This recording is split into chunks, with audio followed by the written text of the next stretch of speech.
너희는 말씀을 행하는 자가 되고 듣기만 하여 자신을 속이는 자가 되지 말라. 아멘. 말씀을 행하라. 행하지 않고 듣기만 하면 그 모습은 자신을 속이는 자와 같다라고 얘기합니다. 말씀을 행하라. 말씀을 행하지 않고 듣기만 하면 자신을 속이는 것 같다라고, 속이는 자다라고 오늘 본문은 이야기하고 있는 것입니다. 이번 주에 말씀드렸던 것처럼 우리는 말씀의 홍수의 시대를 살고 있습니다. 말씀의 홍수 시대. 그런데 문제는 많은 성도들이 많은 말씀을 쉽게 접할 수 있는 이 말씀의 홍수 시대에 우리가 살고 있지만 대부분 많은 성도들이 듣는 것에 만족하고 그것으로 끝나는 것이 많은 문제로 야기되는 시대를 우리가 살고 있습니다. 말씀을 듣는 것은 말씀의 거울로 자신의 얼굴을 비춰보는 것이죠. 말씀을 이렇게 듣고 우리가 예배하는 것은 말씀의 거울이 내 자신을 비춰보고 있는 순간이다라고 이야기할 수 있습니다. 저도 농담이지만 너무 잘생겨서 그런지 집에 가면 거울을 너무 많이 보는 거예요. 왜 웃으세요? 아침에 일어나면 거울을 보고요. 화장실 가서도 거울을 보고, 또 밥을 먹고 나서도 거울을 보고, 운전할 때에도 거울을 보고, 또 설교 전, 이렇게 설교하기 전에도 거울을 보고, 저도 거울을 수십 번 이렇게 많이 봅니다. 말씀을 듣는 시간은 말씀의 거울로 자신의 얼굴을 확인하는 거예요. 꼭 이거는 잊어먹지 말았으면 좋겠어요. 하나님께서 말씀의 거울로 말씀을 듣는 순간은 나의 자신의 모습을 비춰주시고 계시는 순간이다. 하나님의 말씀의 거울이 내 모습을 비춰줄 때 우리는 어떤 마음이 되나요? 하나님 말씀의 거울이 내 모습을 비춰줄 때 우리는 부끄럽고 숨고 싶고 연약하고 두렵고, 하나님의 말씀이 내 삶을 비칠 때에 너무나 부끄럽고 죄송하고, 또 하나님께서 내 말씀을 비춰줄 때에 내 죄악이 드러나고, 그래서 압도당하여서 내가 어쩔 줄 모르고 하는 것이 하나님께서 우리에게 말씀을 비춰줄 때에 그 말씀의 거울 앞에 서는 사람들의 특징이다라고 이야기할 수 있습니다. 이사야 6장은 하나님께서 말씀의 거울로 이사야에게 말씀해 주실 때에 이사야는 이렇게 고백합니다. 화로다, 망하게 되었도다 라고 얘기해요. 하나님께서 이사야에게 말씀을 주셨을 때에 이사야 6장에 이사야는 화로다, 나는 망하게 되었다. 하나님의 말씀이 들릴 때에 자신은 망하게 되었도다 라고 그가 이렇게 고백하는 것은 거울이 자신의 삶을 비춰주고 자신의 삶을 노출되었을 때 어쩔 줄 몰라 탄식하는 모습이 우리가 말씀 앞에 서는 우리들의 자세이고 우리들의 모습인 것을 성경은 이야기하고 있는 것입니다. 말씀의 거울이 내 삶을 비춰줬을 때에 성령께서 우리에게 말씀을 넣어주시고 말씀을 깨닫게 해주실 때에 내가 이렇게 살면 안 되지, 내가 이렇게 살면 안 되지 결단하고 실천하고 나아가는 것이 말씀의 거울로 내 자신을 본 사람들의 특징인 것을 성경은 우리에게 말씀하고 있는 것이죠. 우리 한번 24절을 다 같이 한번 읽어보십시다. 오늘 본문의 24절. 오늘 이 말씀은 야고보서의 핵심이기도 하지만 신약 성경 전체의 핵심이라고 제가 서두에서 여러분들께 말씀드립니다. 24절 다 같이 시작. 제 자신을 보고 가서 그 모습이 어떠했는지를 곧 잊어버리거니와. 아멘. 22절은 너희는 말씀을 행하는 자가 되고 그렇게 행하지 않으면 자신을 속이는 자가 된다라고 말씀하시고, 24절에는 제 자신을 보고 가서 그 모습이 어떠했는지를 곧 잊어버리거니와 라고 말씀하고 있는 것입니다. 때로는 우리는 하나님의 말씀을 들을 때 어떤 마음이 드나요?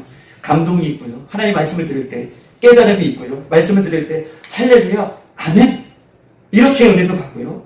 눈물도 우리가 흘리고요. 결단도 흘러나가죠. 그런데 중요한 것은 그 말씀을 들을 때에 그때에 멈춰서서 내 말씀의 삶, 교회의 밖을 나가는 순간 내가 은혜 받았다, 할렐루야, 아멘 눈물을 흘리고 그렇게 했을지라도 내가 교회 밖에 나가는 순간 말씀대로 살지 않으면 곧 오늘 24절에 그것을 잊어버리는 것이다. 말씀의 거울로 내 자신을 봤어요. 여기에 이상한 게 묻고 뭐 잘못된 거 있어요. 그러면 고쳐야죠. 그런데 말씀의 거울로 자신의 이상한 부분은 확인하고는 곧 잊어버리는 것이다 라고 성경은 이야기하고 있는 것입니다. 말씀의 거울로 내 자신을 본 후 교회 밖에 나가는 순간 내가 어떻게 살까? 구체적으로 적용하지 않는 것, 이것은 잊어버리는 것이다. 말씀을 잊어버리는 것이다 라고 성경 우리에게 이야기하고 있는 것입니다. 야고보서 2장 17절에는 더 강한 말로 이야기하고 있습니다. 한번 찾아볼까요? 2장 17절 뒤로 넘겨서 더 강한 어조로 지금 야고보서 기자는 우리에게 이야기하고 있어요. 다 같이 시작.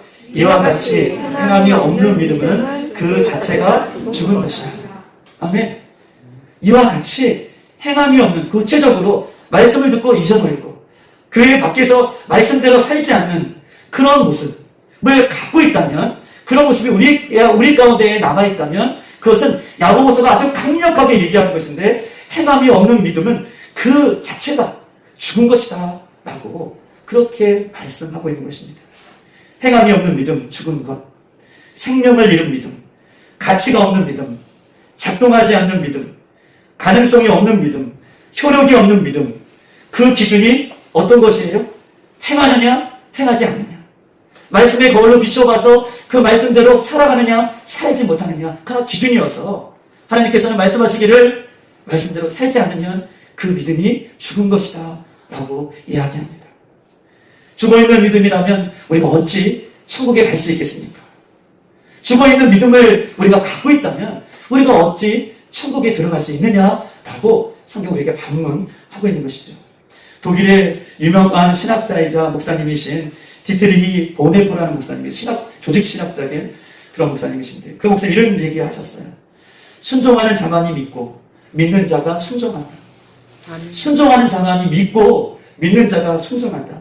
믿음과 행함이 분리가 될 수 없고, 행함의 믿음은 떨어질 수가 없고, 행함과 믿음과 행함은 동절의 양념과 같다라고 얘기하는 거예요. 신약성경은 요한계시록까지 그 믿음을 강조하고 있고 그 행함을 강조하고 있어요. 그래서 한 번 믿었다라고 해서 우리가 구원받는 것이 아니라 그 믿음을 끝까지 붙들고 주님 다시 오실 때까지 그렇게 삶으로 우리가 행해 나갈 때에 마지막 하나님의 심판대 앞에 우리가 그 행한 대로 하나님께서 갚아주시는 애가 오늘 본문 속에 그 의미가 담겨있는 것을 성경 우리에게 이야기하고 있는 것입니다. 제가 고등학교 때 읽었던 책이 하나 있는데 그 책 제목이 막전엔 찐빵이라는 책이 있어요. 막전엔 찐빵. 그 내용이 이렇게 써 있습니다. 막전엔 찐빵, 따끈따끈한 찐빵은 참 맛있다. 김이 모락모락 나는 찐빵, 하나님도 맛있게 드실 게다. 그러나 찐빵이 굳어 있다면 그 분도 먹기에 불편하지 않을까? 때문에 우리의 신앙생활도 막전엔 찐빵처럼 뜨끈뜨끈해야 하나님이 흡족해 하실 것이다. 카피라이터라고 하는, 카피라이터 광고 글귀 이런 것들을 만드는 이 이만재 씨가 주님을 영접하고 나서 자신의 신앙 일기를 써내려갔는데, 그 신앙 일기가 막전엔 찐빵이라는 거예요. 되게 얇은 소책자거든요. 거기에 또 이렇게 써 있습니다. 하나님께서 때로 우리에게 어떤 일을 맡기실지 우리는 모른다. 하나님께서 우리에게 어떤 일을, 어떤 역할을 맡기실지 우리는 모른다. 오른뺨을 맞으면 왼뺨을 대고, 억지로 오리를 가자고 하면 십리를 가고, 우리가 바보이기 때문이 아니라 예수님을 믿는 사람은 우리 자신을 위해서 사는 것이 아니라 주님을 위해 살기 때문에 그 역할을 하는 것이다. 우리가 하는 일은 예수님을 믿는 그 증거로 사용되어져야 한다. 내가 하나님의 축복을 전하는 통로로 사용된다면 얼마나 감사한 일인가. 교회에는 상급이 있다. 등급이 있다. 교회생활에 등급이 있는데 말없이 봉사하는 것이 상급이고, 말하고 봉사하는 것은 차등이고, 봉사하고 생색내는 것은 하등인 것이다. 말없이 조용히 뒤에서 봉사하고 최선의 모습으로 신앙생활을 하는 것, 말씀에 순종하는 것, 막전엔 찐빵, 그런 사람을 사랑한다 라고 얘기해요. 막전엔 찐빵처럼 우리가 예수님을 처음 만났을 때 우리의 모습은 어떻습니까? 막전엔 찐빵처럼 하나님 말씀이라면 그 말씀에 감사하여서 한 말씀이라도 우리가 지켜나가려고 하는, 한 말씀이라도 우리가 그 말씀에 순종하려고 하는 그 모습이 우리가 예수 그리스도를 처음 만났을 때의 모습이 아닌가라고 얘기하면서 그 모습을 막전엔 찐빵이라고 지금 표현하고 있는 것입니다. 그러나 끊임없이 우리가 오랜 세월 동안 신앙생활을 하다 보면 말씀을 듣다 보니 막전은 찐빵이 아니라 점점 식어져가는 찐빵이 아닌가, 우리 자신을 성경 우리에게 이야기하고 있어요. 말씀에 순종하지 않고 이제 듣기에만 집중하는 것. 우리의 신앙에 말씀에 순종은 없지만 이제 듣기에만 집중하는 것. 듣기에만 집중하는 것이 더 큰 문제는 뭐냐면, 듣기만 집중하다가 보면 이 말씀을 듣는 것에 그치는 것이 아니라 말씀을 즐기는 단계까지 가는 거예요. 듣기에만 계속해서 멈춰있다면 듣기는 것보다 더 큰 문제는 말씀을 내가 즐기는 거예요. 이 말씀 찾아가고 저 말씀 찾아가고 이 말씀 찾아가고 그러면서 내 신앙이 매너리즘에 빠지는 거예요. 변화가 없는 상태로 놓여 있는 것을 성경 우리에게 이야기하고 있습니다. 그러니 말씀이 좋긴 하지만 말씀대로 살려고 하면 우리 안에 여러 가지 계산을 하는 거예요. 내가 여기까지는 할 수 있는 것 같고 여기까지는 내가 못할 것 같은데 말씀을 듣고 말씀대로 살려고 할 때에 순종의 자세가 아니라 말씀을 듣고 어느덧 우리 안에 빨리 말씀을 잊어버리는 거예요. 나의 안에 부담감을 덜어버리는 거죠. 그렇고 그 자유함 속에 살아가는 것은 말씀의 거울을 보고 그 말씀을 잊어버리는 것이다. 자신을 속이는 것이다. 라고 야고보서는 우리에게 이야기하고 있는 것입니다. 22절 우리가 얘기했던 것처럼 너희는 말씀을 행하는 자가 되고 듣기만 하여 자신을 속이는 자가 되지 말라 라고 심지어 말씀하고 있는 것입니다. 저는 강직성 척추염이 20살 때 이제 있었다고 발생했다. 그때는 류마티스 관절염이라고 정도만 알았는데 후에 10년이 지난 이후에 강직성 척추염이라는 병을 제가 확인했습니다. 한양대학병원에서. 근데 강직성 척추염이 한참 아플 때는 이제 왼쪽 무릎에 이렇게 물이 차요. 물이 차가지고 왼쪽 무릎을 구부릴 수 없을 정도의 물이 차요. 그러면 무릎을 구부리지 못하니까 뻗정다리로 이제 학교를 그렇게 다니기도 하고 그랬습니다. 근데 너무 아프다 보니까 이제 한양대병원에 가면 이제 물이 많이 차서 한양대병원 가면 우리가 진짜 만화에서만 볼 듯한 그 주사기, 이만한 주사기 그걸 어떻게 쓰냐 라고 할 정도로 물싸움하면 될 만한 그런 이만한 주사기를 가져와요. 한 여러 개. 그러면 제가 그걸 보는 순간 어떻게 할까요? 현실을 부정하는 거예요. 에휴, 저거를 내 몸에 꽂을 수 있겠어? 내 몸에 꽂겠어? 라고 막 현실을 부정해요. 설마. 설마가 사람 잡는다고 누우라는 거예요, 수술 때. 수술 때 누우라고 하고 접히지 않는 무릎을 이렇게 억지로 이렇게 접어요. 근데 관절을 이렇게 접으면 일격되는 부분이 있잖아요. 이렇게 늘어나는 부분. 거기에 이만한 주사기, 바늘도 이만한 거를 포비돈을 이렇게 빨간 약 이렇게 바른 다음에 에이 설마 이게 들어가겠어 했는데 정말 이만한 바늘이 그 안으로 쑥 들어가는 거예요. 그러면 아파서 내가 그게 놀라는 게 아니라 너무 깜짝 놀라가지고 그게 들어갔다는 것이 너무 깜짝 놀라가지고 그러면 이 이만한 주사기에 6개의 물이 이렇게 이게 물이 어디서 이렇게 생기는지 물이 6개를 뽑아요. 그러면 살이 늘어났던 살이 말랑말랑해지죠. 거기에 또 주사기에 하얀색 약을 집어넣더라고요. 지금 생각해보면 그게 아마 스테로이드 같은 거예요. 그러면 그것을 집어넣으면 한 6개월 동안은 무릎에 물이 안 찹니다. 그럼 6개월이 지나면 서서히 물이 차죠. 그럼 또 빼고, 또 주사 맞고, 또 빼고, 또 주사 맞고. 6개월이었다가, 3개월이었다가, 한 달이었다가. 제가 제 아내 만나고, 이제 병원에서 간호를 할 때, 아내가 사고 나서 간호할 때, 그때는 거의 2주에 한 번씩 물을 빼도 물이 차는 그런 만성이 되었던 그런 제 삶의 모습을 여러분한테 이야기합니다. 말씀도 그러는 것이죠. 아는 것에만 우리가 그치면 그렇게 살지 않을 때 처음에는 말씀대로 살지 않는 것 때문에 우리가 괴로워해요. 내가 이렇게 살면 되지 않을 텐데 내가 이렇게 살면 안 되는데 왜 처음에 괴로워합니다. 그러나 내 모습이 계속해서 그런 모습이 지속되면 괴로움도 잠시 점점 내 안에서 내성이 생기고 말씀대로 살지 않는 것이 무감각해지는 것이죠. 주일날 밭에 우리의 신령이 밭인데 우리가 좋은 밭이 되어서 하나님의 말씀이 떨어졌을 때에 열매를 맺는 삶을 살아야 된다고 말씀해 주시는데 우리의 밭이 좋은 밭이 아니라 날마다 굳어지는 돌짝밭, 딱딱하게 굳어지는 나도 모르게 돌짝밭이 되어서 하나님의 말씀을 들으면 그 말씀이 부담스러우니까 나도 모르게 얼른 잊어버리는 그런 삶으로 살아가는 모습을 많이 경험하게 되는 것입니다. 우리도 방심하면 우리 교회도 잘하고 계시지만 우리도 방심하면 나도 모르게 묵은 땅이 되어서 자꾸 과거만 자랑하는 거예요. 과거만. 나 예전에 새신자 교육 받았는데 나 예전에 제자 훈련 받았는데 나 예전에 전도 폭발 받았는데 중보기도 훈련 받았는데 나 독수리 훈련 받았는데 셀 리더 교육을 받았는데 과거에만 머물러 있는 신앙은 하나님께서 뭐라고 얘기하시냐면 현재의 신앙을 얘기하고 있고 현재의 믿음을 얘기하고 있지 과거에 머물러 있는 신앙은 죽은 신앙이고 고여있는 신앙이라고 성경 우리에게 이야기하고 있는 거예요.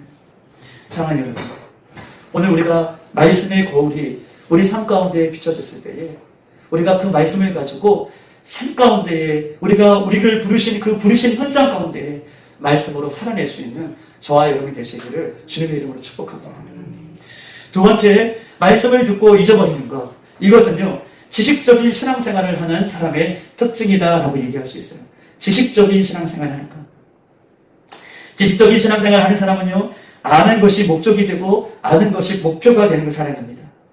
많이 알수록 그들은 때로는 교만한 모습으로 사람을 이야기할 수 있고 사람을 판단하는 단계까지 가는 거예요. 나도 모르게 많이 아는 것을 목표로 교회생활을 하고 많이 아는 것을 목표로 신앙생활을 한다면 나도 모르게 다른 사람을 판단하는 위치에 나도 모르게 서게 되는 것이다 라고 얘기할 수 있는 것입니다. 문제는요, 많이 아는 것이 자기의 신앙이라고 착각하고 있다는 거예요. 내가 많이 알고 있다, 이것이 자기의 신앙이라고 알고 있는 것이 문제인 것입니다. 현대인의 교회의 성도들이 그렇다는 거예요. 많이 알고 있는 것이 자기의 신앙인 것처럼 우리가 그렇게 살고 있습니다. 그러면서 우리 돌아가신 사랑의 교회 오카나 목사님은 제자훈련을 통해서 부흥하는 교회가 사랑의 교회잖아요. 그 오카나 목사님이 돌아가실 때 뭐라고 얘기하셨냐면, 우리 많은 교회가 이렇게 부흥했지만, 이렇게 큰 교회로 하나님께서 은혜를 베풀어 주셨지만, 내 개인적인, 오카나 목사님 개인적으로 아픈 것이 하나 있는데, 제자훈련으로 많은 성도들을 크게 많이 부흥했지만 온실안의 성도들로 만들었다라고 하는 그 아픔을 토로했던 그 목사님의 그 메시지를 한번 들은 적이 있어요. 온실안의 제자로, 온실안에 가져 있는 교회 안에서만 그렇게 사는, 밖에서는 힘을 잃고 사는 그런 사람으로 만들었다라고 오카나 목사님이 그렇게 고백합니다. 지식을 쌓는 믿음, 지식으로 하는 신앙생활, 비판적인 삶을 살아갈 수밖에 없고, 그 비판적인 삶을 살아가는 이유는 말씀의 거울이, 보세요, 말씀의 거울이 자신을 봐야 되는데 말씀의 거울이 자꾸 다른 사람을 비추게 그렇게 생각을 하기 때문에 지식적으로 신앙생활을 하는 사람은 그것이 문제인 것을 성경 우리에게 이야기하고 있어요. 한번 25절을 다 같이 한번 읽어보십시다. 25절 다 같이 시작. 자유롭게 하는 온전한 율법을 들여다보고 있는 자는 듣고 잊어버리는 자가 아니오 실천하는 자니 자기 사람은 그 행하는 일에 복을 받으리라. 자유롭게 하는 온전한 율법을 들여다보고 있는 자는 듣고 잊어버리는 자가 아니오 라고 얘기하면서 여기 온전한 율법에 대해서 이야기하고 있습니다. 온전한 율법. 여러분, 온전한 율법은 오늘 복음이신 예수님을 얘기하는데, 우리 온전하지 못하는 과거의 율법, 구약의 율법은 어떤 것입니까? 구약의 율법은 그림자예요. 실체가 나타나면 그림자는 없어지죠. 여기서 온전한 율법이라는 것은 복음을 얘기하는 것이고, 복음은 헬라어로 유앙겔리온, 복된 소식, 기쁜 소식, 예수님을 이야기하고 있는 것이잖아요. 온전한 율법이신 그 예수님의 말씀의 거울이 자신을 들여다보는 것은, 그 자신을 들여다볼 때 그 말씀에 계신 그 예수님이 나에게 말씀해 주실 때에 그 예수님의 사랑을 깨닫고 예수님의 십자가 앞에 나아가는 나의 모습이 돼야지. 그 온전한 율법이신 예수님이 내 삶을 빛을 주는데, 지식적으로 신앙생활하는 사람은 자꾸 이것을 우리 남편이, 우리 아이가, 다른 사람이 이렇게 하는 것을 성경은 지식적인 신앙생활이다 라고 이야기하고 있는 것입니다. 어떻게 해서든 자연스럽게 말씀의 거울로 비추어서 자기가 실천하고 하나님 앞에 나아가고 하나님 앞에 부복하고, 이런 성령께서 주시는 마음으로 그런 하나님의 말씀을 실천해야겠다는 열정이, 패션이 우리 안에 솟아나야 되는데, 자꾸 지식적인 신앙생활을 하는 사람은 자꾸 이 말씀의 거울로 다른 사람을 비치는 것이 문제인 것을 이야기하고 있는 것입니다. 우리가 정말 은혜를 받았다면 우리가 어떻게 할 수 있습니까? 우리가 정말 은혜를 받았다면 그 은혜 받은 증거가 어떻게 나타납니까? 내가 하나님의 말씀을 잘 들었다면 무엇으로 우리가 잘 들은 것을 알 수가 있겠습니까? 그것은 순종하는가, 순종하지 않는가, 여기에 달려있어요. 우리가 은혜 받았다. 내가 하나님의 말씀을 잘 들었다. 목사님, 오늘 말씀 너무 좋았습니다. 은혜 받았습니다. 그러면 은혜 받은 증거는 무엇입니까? 은혜 받은 것은 몰랐던 말씀을 내가 알았다, 이게 아니라, 새로운 말씀을 들었다, 이게 아니라, 오늘 그 말씀에 내가 순종하는가, 여기에 달려있는 것을 성경은 이야기하고 있는 것입니다. 아멘. 들은 말씀에 순종해 보아야 비로소 그 말씀의 의미를 깨닫는 것이죠. 하나님께서 주신 그 말씀에 내가 순종해 봐야 그 말씀의 깊이를 아는 것입니다. 철없는 아이들이 부모가 되어 이제 아이를 낳고 그 아이를 키워볼 때에 비로소 부모의 마음이 그때 그 말씀이 이런 말씀이었구나 라는 그 말씀의 깊이를 깨닫는 것처럼 우리가 듣기만 하면 지식으로만 알면 부모의 마음은 전혀 상관없이 내가 부모 다 한다 라고 이 정도 수준의 신앙을 하는 것과 같다라고 이야기할 수 있습니다. 우리가 잘 알고 있는 요한복음 2장에 가나 혼인잔치의 비유가 예수님을 통해서 말씀해 주십니다.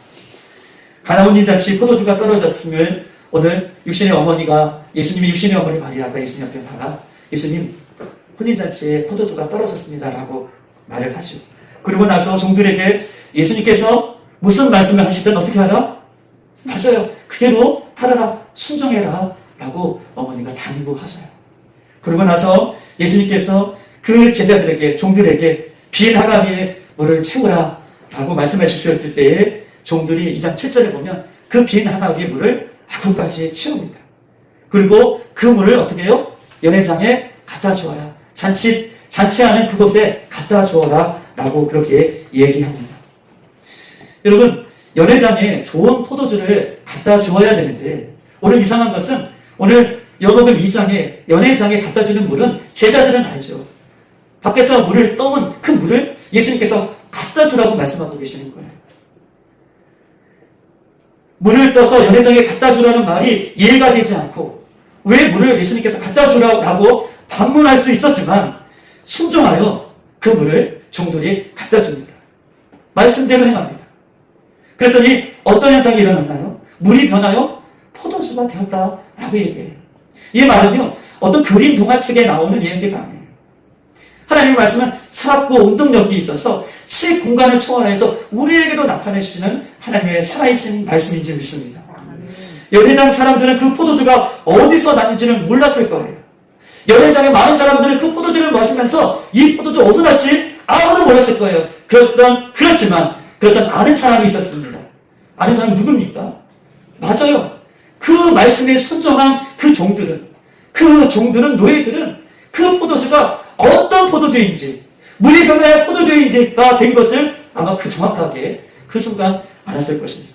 하인들은 예수님 말씀에 순종했을 때 무슨 일이 일어났는지를 기적같이 아는 그런 모습이 그 삶 가운데 있었던 것이죠. 사랑하는 여러분, 예수님의 말씀을 행동으로 옮길수록 말씀은 더 심오하게, 더 풍부하게 물이 포도주가 되었던 것처럼 이렇게 더 심오하게, 더 깊게 살아있는 말씀으로 우리에게 다가오는 것이에요. 말씀을 실천해낼 때에 그렇습니다. 비로소 이렇게 말씀을 실천해낼 때에 우리가 간 거예요. 너희들이 개맛을 알아? 맞아요. 말씀의 맛을 아는 거예요. 꿀보다 단 말씀을 아는 거예요. 이 말씀을 안다. 이 경험은요. 어떤 지식적인 경험이 아니라 내가 몰랐던 말씀 알았다. 이 수준이 아니라 내가 오늘 들려주는 말씀 똑같은 말씀 아는 말씀이지만 하나님께서 주신 말씀을 내 삶 가운데 가서 한 가지라도 실천했을 때 그 말씀의 깊이가 일어나고 그 말씀의 능력이 일어나고 그 말씀의 생명이 일어나고 말씀의 역사가 일어나고 그런 깊이를 아는 것, 그 맛을 아는 것, 이것을 하나님께서 우리에게 오늘 강조하고 있는 것이죠. 말씀을 듣고 내 삶 가운데 실체적으로 구체적으로 적용하는 것을 성경 오늘 야고보서는 이야기하면서 행함이 없는 믿음은 그 자체가 죽은 것이다 라고 결론을 지고 있는 것입니다. 마태복음 7장 24절을 한번 찾아서 읽어보겠습니다. 마태복음 7장 24절.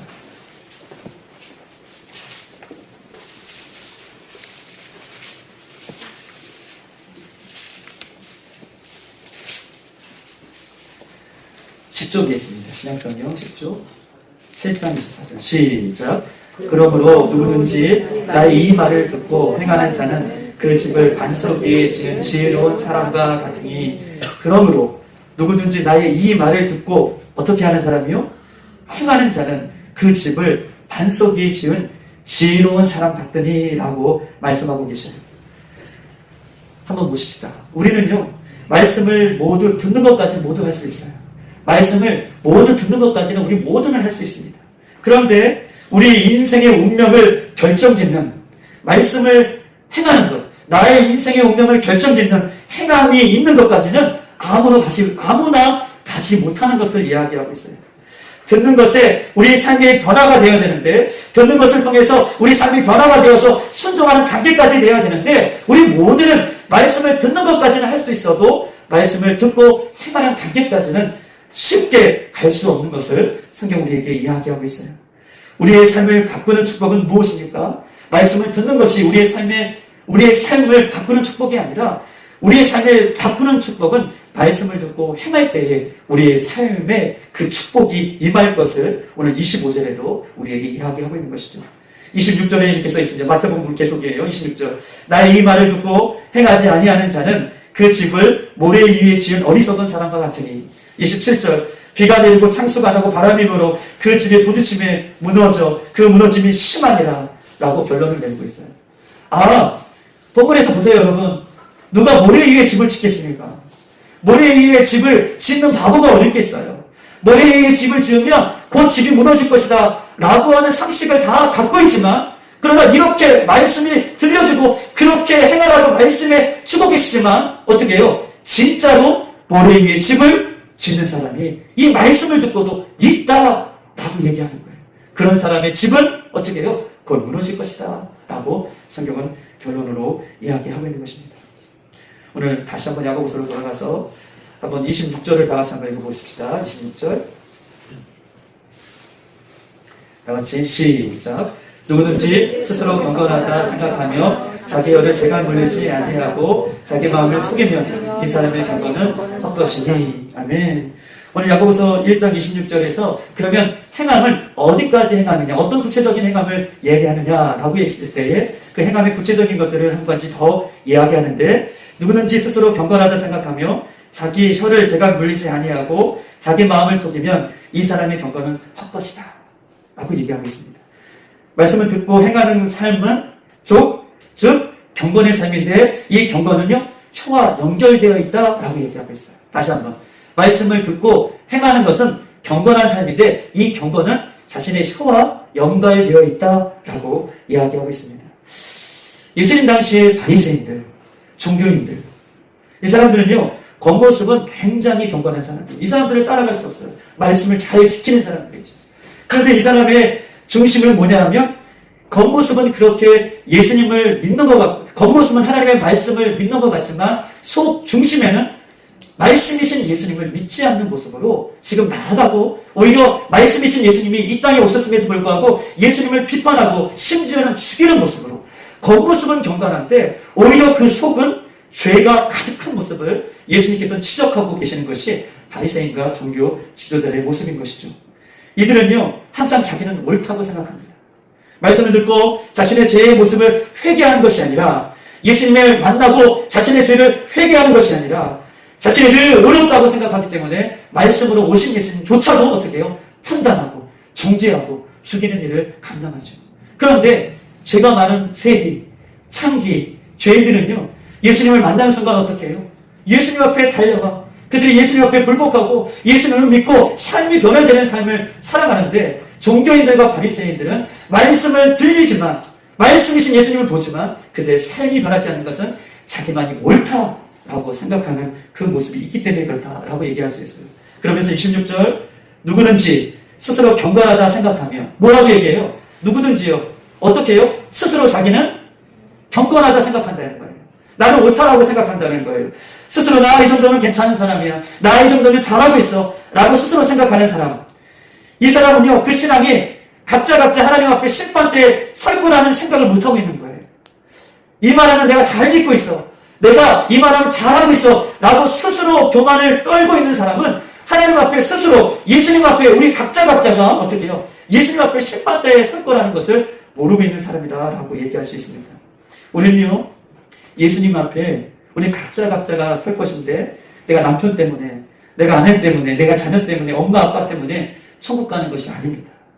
바리새인들과 종교인들은 겉모습은 스스로 제일 잘 믿고 있다라고 생각하는 사람이지만, 예수님께 오실 때에 어떻게 해요? 예수님을 죽이는 일을 감당했어요. 자신들 스스로가 예수님 앞에 서 계시는데, 예수님 앞에 있는데, 예수님 앞에 자신의 죄를 토해내는 것이 아니라 예수님을 심판하고 있는 모습. 이 말씀은 내 남편이 들어야 되는데, 내 자녀가 들어야 되는데, 그런요 스스로 속이는 것이다 라고 얘기하고 있어요. 스스로 경건히 한다 라고 생각하는 것처럼, 26절, 누구든지 스스로 경건하다 생각하는 그 모습처럼 자기는 잘하고 있다 라고 하는 모습으로 생각하고 있기 때문에 우리가 내 행동의 삶으로 삶의 행동으로 나타나지 못하는 그런 모습을 성경 우리에게 이야기하고 있는 것입니다. 성경은요, 말씀이 다른 사람을 비추는 것이 아니라 오늘 그 말씀이 나를 비출 때에 역사하는 것이고 나를 비출 때에 하나님께서 열매 맺는 삶을 살게 해주시는 줄 믿습니다. 고린도후서 9장 17절 이렇게 써 있습니다. 고린도후서 9장 17절에는 내가 내 몸을 쳐 복잡하게 하면 내가 남에게 전파하는 후에 자기가 도리어 버림받을까 두려워합니다. 사도 바울이 얘기하는 거예요. 내가 몸을 쳐 복종하게 하면 내가 날마다 주의 십자가에 몸을 쳐 복종하고 말씀대로 살아가는 의미는 내가 남에게는 전파하는 후에 다른 사람 모두 천국 가는데 나는 오히려 말씀을 실천하지 못함으로 말씀 가운데 서 있지 못함으로 바울 자신은 지옥에 갈까 두려움이라 라고 그렇게 잘 믿는 그런 바울이 그렇게 고백하고 있는 것입니다. 저도 고백하지만 어저께 우리 아들을 야단쳤어요. 야단치면서 여기까지 하면 안 되는데 여기까지 하면 안 되는데 내가 이렇게 하면 안 되는데 라고 하면서 내 모습이 연약한 모습이 제 가운데에도 있었던 것을 봅니다. 설교하는 이 목사가 이 말씀대로 살지 못하니 하나님 얼마나 죄송합니까? 라고 하는 모습으로 저도 하나님 말씀 가운데 얼마나 새벽에 회개했는지 몰라요. 혀에 재갈을 물리지 아니하면 그렇게 행동하고 실천하지 아니하면 삶으로 살아내지 아니하면 이 사람의 경건은 어떻게 해요? 헛된 것이다 라고 얘기하고 있어요. 스스로 내가 스스로 나 경건하다 내가 스스로 나 잘하고 있다 이런 것들을 내가 하나님 앞에 스스로 제어하고 난 여전히 부족합니다. 난 여전히 하나님 말씀이 더 필요합니다. 난 여전히 행동하지 못하고 말씀 가운데 실천하지 못합니다. 이런 고백이 있는데 난 스스로 잘하고 있다 라고 하며 내 입에 재갈을 물리지 아니하면 그 사람은 스스로 속고 있는 사람이다 라고 이야기하고 있는 것입니다. 우리 마지막으로 27절에 있는 말씀 보시겠습니다. 27절 다 같이 시작. 하나님 아버지 앞에서 정결하고 더러움이 없는 경건은 곧 고아가 가부를 그 환난 중에 돌보고 또 자기를 지켜 세속에 물들지 아니하는 그것이나. 아멘. 오늘 마지막으로 세속에 물들지 않은 신앙에 대해서 이야기하고 있어요.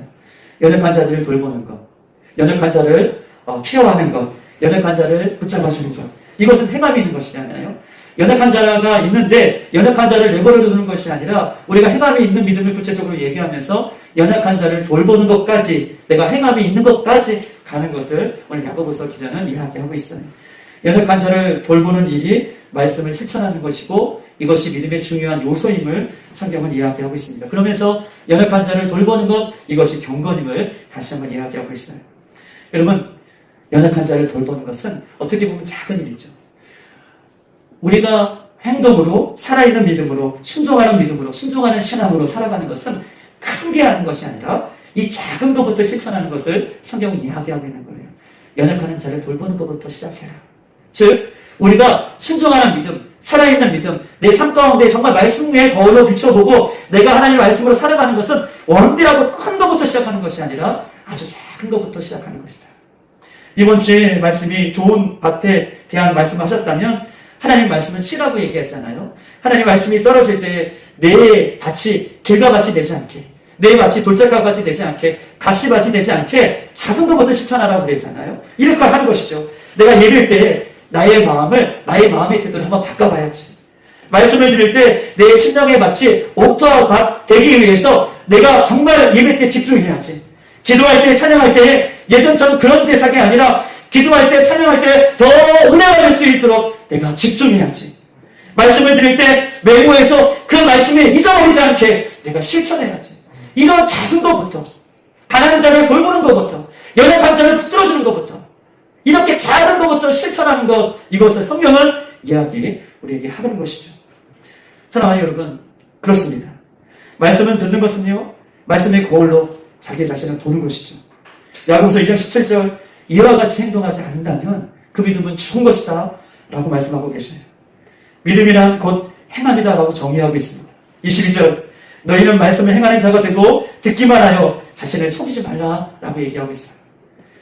말씀을 행하는 자가 돼서 스스로 나는 말씀을 듣기만 하고 행하지 않으므로 나는 신앙생활 잘하고 있어 이렇게 자신을 속이지 말라 라고 성경이 이야기하고 있는 것입니다. 지식적인 신앙을 버려라 라고 얘기하고 있어요. 말씀 속에서 내 자신을 발견하라고 말씀하십니다. 아멘. 그리고 마지막 절에는 보면 이 말씀 속에서 세상에 물들지 않게 경건을 지키는 것인데, 세상 속에서 경건을 지키는 것은 내 혀를 지키는 것이고 연약한 자를 돕는 이 작은 일부터 실천할 것을 성경은 우리에게 말씀하고 있는 것이죠. 사랑하는 우리 빌라델비아의 성도 여러분, 듣고 행하는 신앙이 하나님께서 주시는 축복의 신앙인 것입니다. 행한 만큼 신앙이 자라기 때문에 그래요. 말씀을 듣고 잊어버리는 신앙은 결코 자랄 수가 없어요. 내가 행한 만큼 나의 신앙이 성장하고 나의 신앙이 자라나기 때문에 오늘 본문은 행함을 더욱더 강조하고 있는 것입니다. 아무리 깊은 은혜가 우리가 체험하고 아무리 큰 환상을 우리가 보더라도 나의 말씀을 통해서 삶의 변화가 일어나지 않는다면 이것은 안타까운 일인 것이에요. 내가 환상을 보고 내가 많은 은사를 하나님께서 나에게 주셨어도 내가 말씀 가운데 살지 않는다면, 할 말씀이라도 내 삶 가운데 내가 적용하며 살지 않는다면 하나님께서는 그 믿음을 안타깝게 여기신다라고 이야기하고 있습니다. 오늘 말씀 가운데 우리가 서서 이 말씀이 내 삶 가운데 비춰져서 내가 한 말씀이라도 내가 그렇게 실천해서 하나님 올해가 다 갈 때에 네가 이렇게 성장했구나 하고 칭찬받는 우리들이 되기를 주님의 이름으로 축복합니다. 우리 주가 일하시는 찬양이 있어요. 하겠습니다.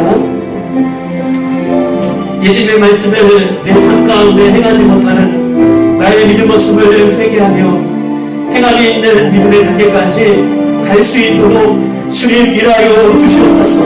그런 주님 우리 가운데 함께하여 주셔서 하나님, 우리 모두가 내 지식 속에 내 가슴 속에만 머물러 있는 믿음이 아니라 하나님의 손가락이 되어서 살아갈 수 있는 믿음이 될 수 있도록 힘내달라고, 그렇게 살지 못했던 나를 이 시간에 용서해달라고 이 시간을 위하여 주여 부르짖옵니다. 주여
주님, 연회장의 하인들처럼 예수님 말씀하신다면, 예수님 말씀하시려면 내가 나아가고 예수님께서 말씀하시면 내가 서며, 하나님, 내가 예수님께서 말씀하시는 것이라면 하나님, 내 삶의 순종의 열매를 드릴 수 있도록 인도해달라고. 하나님, 우리가 언제 그 순종의 믿음을 드릴 수 있습니까? 우리가 천국 가서는 기회가 없어요. 우리가 이 땅에 사는 매일매일이 날마다 순종의 열매를 맺혀야 하는 그 기회이기 때문에 기억하고, 하나님, 하인들처럼 예수님 말씀하시는 거라면 그 말씀 한 자라도 붙들고 실천해낼 수 있는 은혜를 허락해달라고 이 시간 주여 부탁드립니다. 주여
우리 마지막으로 기도합니다. 그리고 여러분 개인적인 위해서 기도할 텐데, 하나님, 마지막으로 누구든지 스스로 경건하다 생각하며 자기 혀를 제가 물리지 아니하면 자기 마음을 속이는 사람이다 라고 이야기하고 있습니다. 바리새인 종교인들처럼 자신은 변화하지 않으면서 다른 사람을 판단하고 정죄하는 신앙이 아니라 예수님처럼 십자가를 짊어지는 신앙, 막전의 찐빵이 따끈따끈했던 그 모습처럼 예수님의 첫사랑을 경험하여 말씀이라면 내가 가슴 뜨거웠던 그 모습처럼 하나님, 주여 저의 삶을 날마다 변화시켜 주셔서 그 첫사랑의 모습이 날마다 예수의 이름이 되라고 마지막으로 기도자들을 위해서 이 기도를 위해서 주여 너무 감사합니다. 주여